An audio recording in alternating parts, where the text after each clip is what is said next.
السلام عليكم، ازيكم يا بنات؟ عاملين ايه؟ يا رب تكونوا بخير. رمضان كريم عليكم. النهارده هعمل سبانخ، بس انا هعملها بالفريك لاول مره.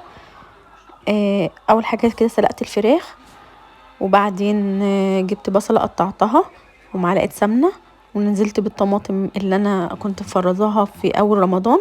بعد كده سبتها تتسبك شويه، كنت نقعه الفريك شويه، يعني حوالي كوبايه الا ربع فريك كده، ونقعتهم.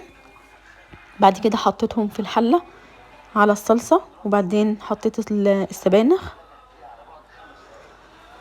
دي برضو كنت مفرزاها قبل رمضان. سبتهم شوية يتسبكوا مع بعض، وقطعت شوية شبت وبقدونس كده وحطيتهم عليهم برضو. وبعد كده الفراخ لما اتسلقت اخدت المرقة بتاعتها او الشوربة بتاعتها وحطيت منها شوية وسبتها تستوي. طبعا الطماطم كان فيها البهارات، الملح وكزبرة ناشفة والفلفل الاسود. بعد كده فطرنا الحمد لله. قلت اعمل بقى الكنافة، هعملها النهارده بشكل مختلف. كان عندي شوية كنافة كده، يعني حوالي نص كيلو. حطيتهم في الطاسة، وحطيت معلقة زبدة ومعلقة سمنة. بدأت احمر في الكنافة، لازم تبقى بالشكل او اللون الذهبي ده، وبقعد اقلبها كتير عشان ما تتحرقش مني.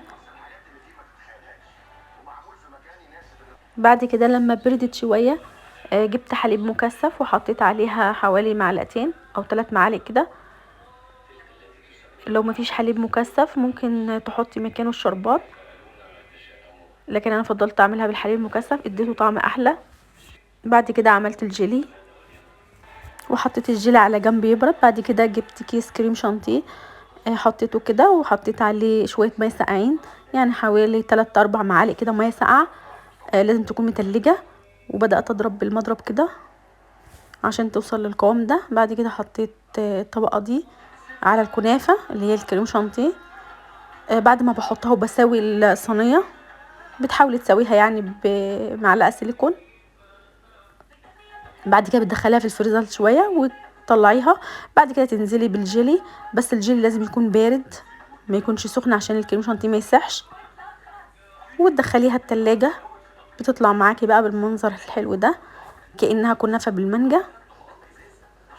بتبقى طبقة كنافة وطبقة كريم شانتيه وطبقة جيلي. وبعد كده بتقطعيها بس بالراحة، وتطلعيها برضو بمعلقة سيليكون علشان مش تبوظ منك.